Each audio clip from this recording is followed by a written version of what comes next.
Hola, bueno, antes de anoche me terminé este libro, El sonido de un tren en la noche. Me lo acabé de madrugada porque, bueno, ese día por la mañana me tomé en un bar un café descafeinado, pero resultó no serlo, sí café, no descafeinado.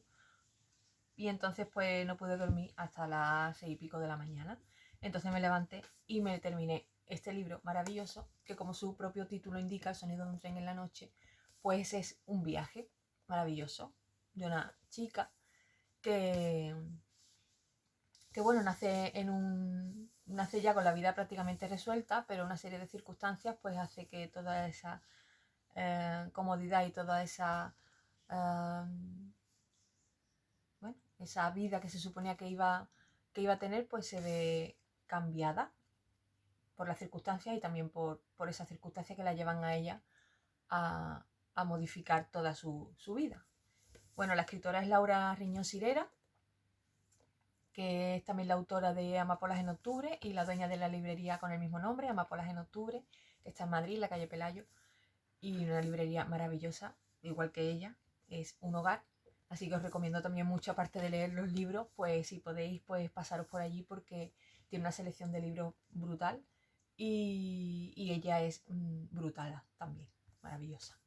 Así que bueno, sin más dilación, os voy a leer el principio de este libro, El sonido de un tren en la noche, que me ha gustado bastante, porque además te deja siempre con la intriga de... Tiene siempre esa intriga de, sabes que han pasado cosas, sabes que te las van a contar, pero ¿cuándo me las vas a contar? Pero mientras te están contando también otras cosas interesantes. Entonces, está muy guay.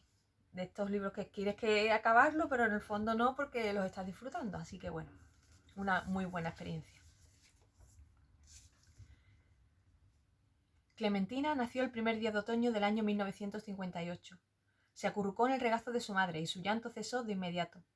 A esa misma hora, en la Exposición Universal de Bruselas, una mujer, que lucía una hermosa esmeralda en el escote, hurgaba en su bolso de seda para sacar un trozo de pan y lanzárselo a una niña negra semidesnuda que la observaba con la mirada asustada a través de los barrotes.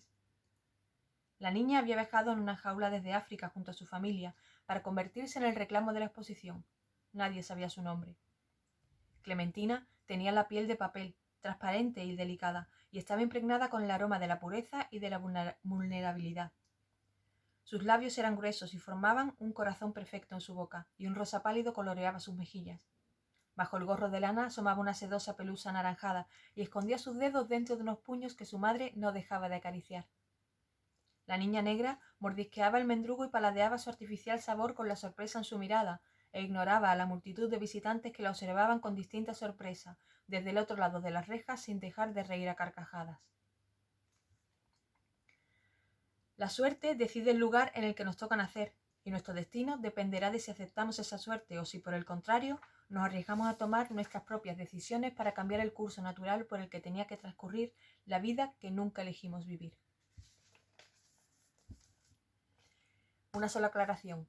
Lo que he leído de la niña negra, que la exposición y que la trajan de África detrás de barrote, eso es verdad, ¿vale? Eso se hacía antes, los sacaban de su sitio y los ponían de exposición. Como vamos ahora al zoológico a ver los animales encerrados, pues antes se veía a las personas negras. Era solo una aclaración para que no creáis que es una invención de la autora, sino que es cierto, ¿vale? Así que nada, espero que os haya gustado.